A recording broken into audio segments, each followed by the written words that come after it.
सीताराम। आज आप सभी साधकों के सामने में उपस्थित हुआ हूँ। बात करते हैं कुल देवी देवता को प्रसन्न कैसे किया जाए। आगे हमने कुल देवी रहस्य पार्ट 1, कुल देवी रहस्य पार्ट 2 वीडियो बनाए हैं और इस वीडियो में हमने जानकारी दी है कि कुल देवी क्या है, कुल देवी का हमारे जीवन में, हमारे कुल परिवार में क्या स्थान और महत्व है, और साथ ही साथ कुल देवी देवता को प्रसन्न कैसे किया जाए उस विषय में कुछ ज़रूरी बातें हमने आगे जो 2 वीडियो हैं उस वीडियो में चर्चा किया है। तो जिन लोगों ने कुल देवी रहस्य पार्ट 1 और कुल देवी रहस्य पार्ट 2 नहीं देखा है वो अवश्य ही चैनल पर जाइए और वहाँ से वीडियो ढूंढकर वो दोनों वीडियो अवश्य देखें। वास्तव में ये तीसरा जो वीडियो है वो कुल देवी पार्ट 3 नहीं है, मगर एक अलग ही वीडियो मैंने बनाया है कि कुल देवी देवता को प्रसन्न करने के कौन से तरीके हैं, कौन से तरीके से कुल देवी देवता प्रसन्न होते हैं। ज़्यादा लंबा ना करते हुए कुछ सरल प्रक्रियाएं आपको समझा रहा हूँ।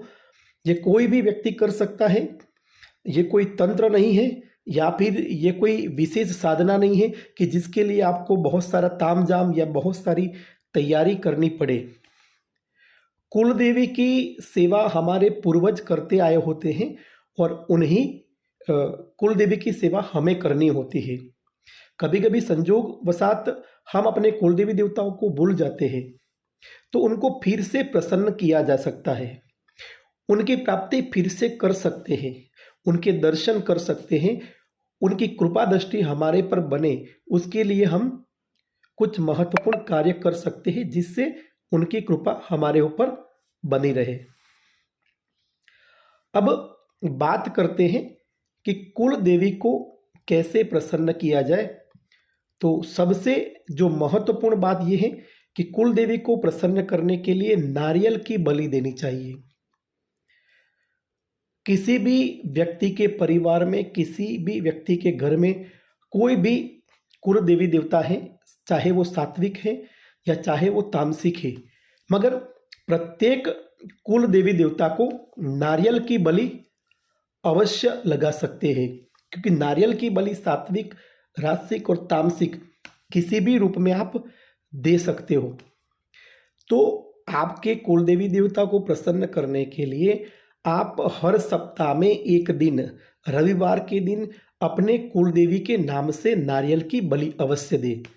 करना क्या है कि आपका जो घर का मंदिर है वहाँ पर बैठना है, घी का दिया लगाना है, अगरबत्ती करनी है और फिर एक नारियल जो जटा वाला होता है उसकी जो शिखा होती है, उसकी जो चोटी होती है, वो जो आपने घी का दीपक लगाया वह थोड़ा छुआना है, थोड़ा स्पर्श करना है, फिर उस चोटी को तोड़ देना है, चोटी को तोड़ देना है और तोड़ देने के बाद चोटी वहाँ घी के दीपक के पास में रख दीजिए।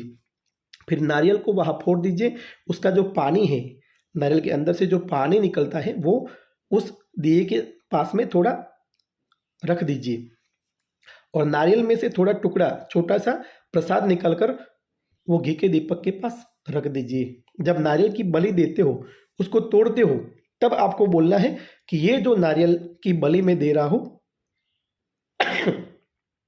ये अपने कुल देवी देवता के निमित्त दे रहा हूं। इस नारियल की बलि मेरे कुल देवी देवताओं को प्राप्त हो। आपका जो भाव है ना, वो भाव ही वो बलि को जो आप दे रहे हो उसको स्वीकार करेंगी, आपकी कुल देवी देवता स्वीकार करेगी।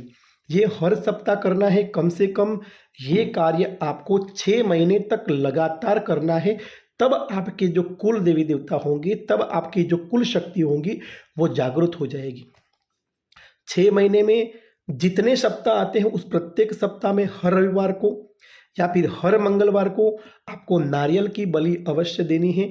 अगर आपके कुल देवता सुषुप्त अवस्था में हैं तो वो जागृत हो जाएंगे और उनकी कृपा दृष्टि आपके परिवार पर उतरना शुरू हो जाएगा।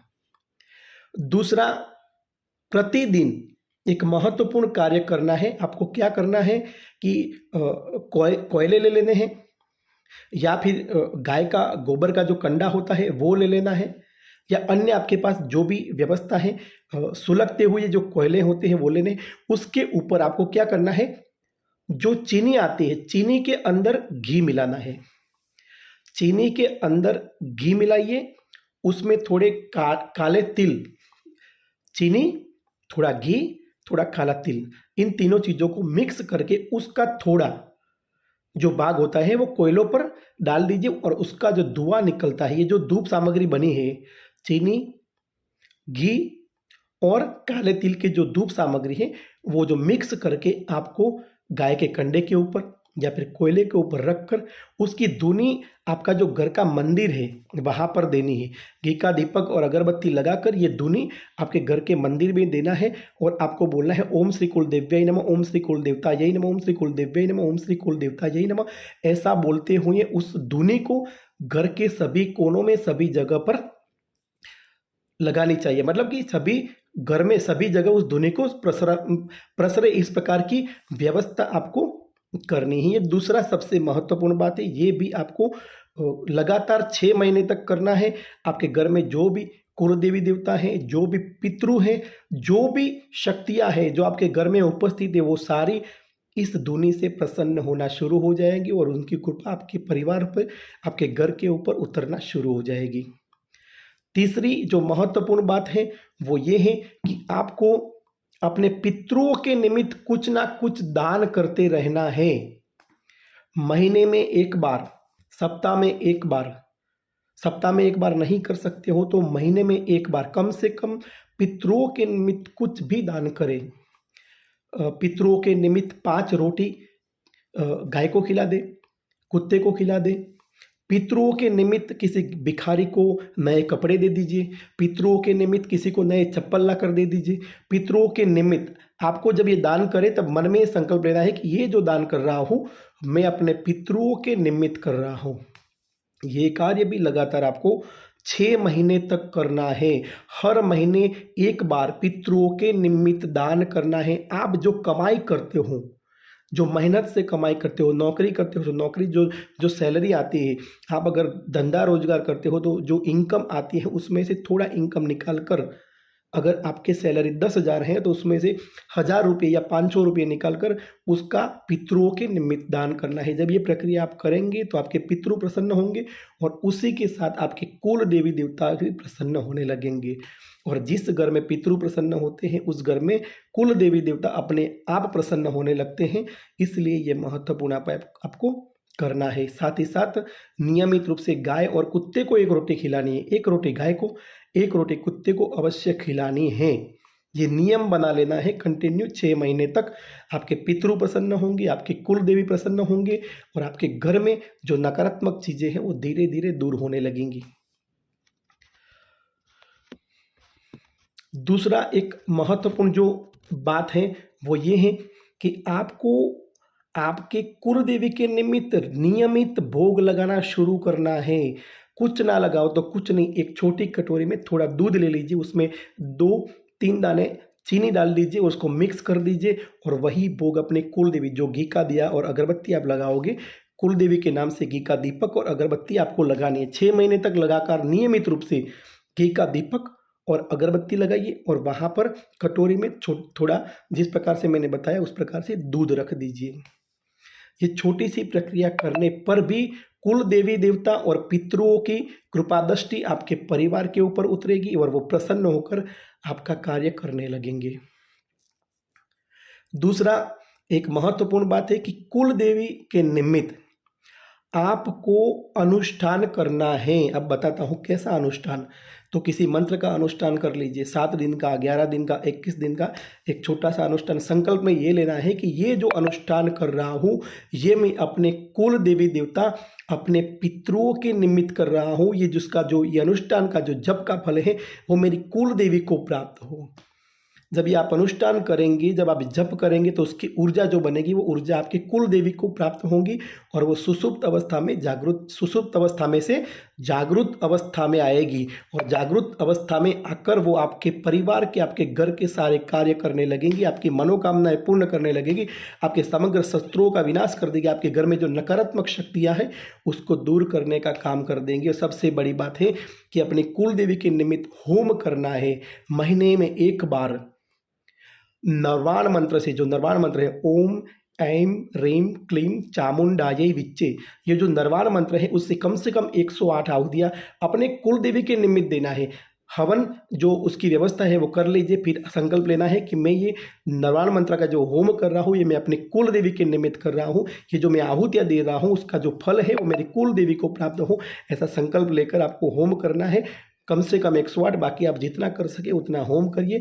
वो होम का जो फल है उसकी जो ऊर्जा है कुल देवी को प्राप्त होगी और ज़्यादा तगड़ी होती जाएगी और ज़्यादा आपको उसके परिणाम मिलेंगे, आपके जीवन में जो दिक्कतें बाधा है वो दूर होगी।